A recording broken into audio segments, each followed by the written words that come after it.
ఇటు మీడియా మాట్లాడదు, అటు కేంద్ర ప్రభుత్వం మాట్లాడదు, రాష్ట్ర ప్రభుత్వం మాట్లాడదు. నేరస్తులను షీల్డ్ చేశారు, 9 రోజులు దాచిపెట్టారు. నేను అది పొద్దున వచ్చేటప్పుడు వీడియో చూసిన.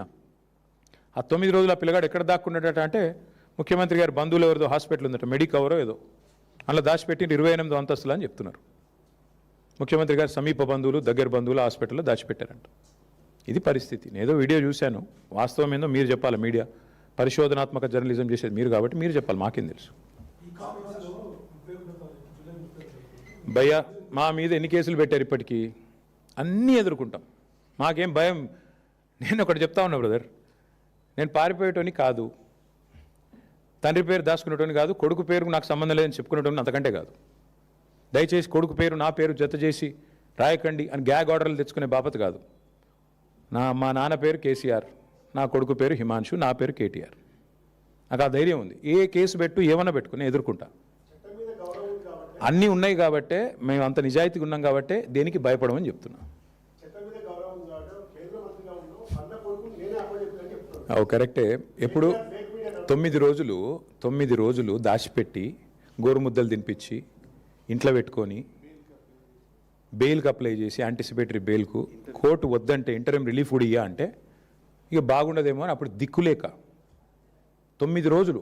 నేను స్ట్రైట్గా అడుగుతున్న రాములు గారు, ఈ రాష్ట్రంలో ఇంకొక సామాన్యుడు ఎవరికైనా వాళ్ళ కొడుకు ఈ పని చేసి ఉంటే రేవంత్ రెడ్డి గారి పోలీసులు వాళ్ళ తండ్రిని ఇడిచిపెడుదురా? 9 రోజులు దాచిపెడితే తీసుకుపోయి కోదండం ఎక్కిపోదురు?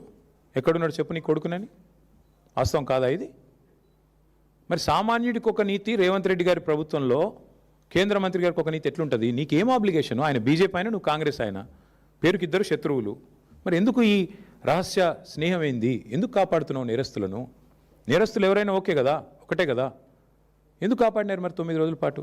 చివరికి దిక్కులేక కోర్టులో రిలీఫ్ లేకపోతే, కోర్టు ద్వారా మీరేదో ప్రయత్నం చేసి చివరికి కోర్టులో రిలీఫ్ రాకపోతే ప్రజల ఒత్తిడి పెరిగి ప్రజా సంఘాలు పేట్ బషీరాబాద్ పోలీస్ స్టేషన్ ముంగట ధర్నాలు చేసే పరిస్థితి వస్తే, మా మహిళా సోదరిమణులు మొత్తం పోయి అంబేద్కర్ కాడపై ధర్నా చేస్తే దిగిరాక తప్పని ఒక అనివార్య పరిస్థితి 2 పార్టీల బొండిగా పట్టుకుంటే అప్పుడు బీజేపీ కాంగ్రెస్ దిగి రాక తప్పని అనివార్య పరిస్థితుల్లో సరెండర్ అయిందా అరెస్ట్ అయిందా నాకు తెలియదు, వాళ్ళిద్దరు తెలుసుకోవాలి. అది మాకు బండి సంజయ్ గారితో మాకేం వ్యక్తిగత పంచాయతీ లేదండి, నాకు ఆయనతో ఎప్పుడూ లేదు.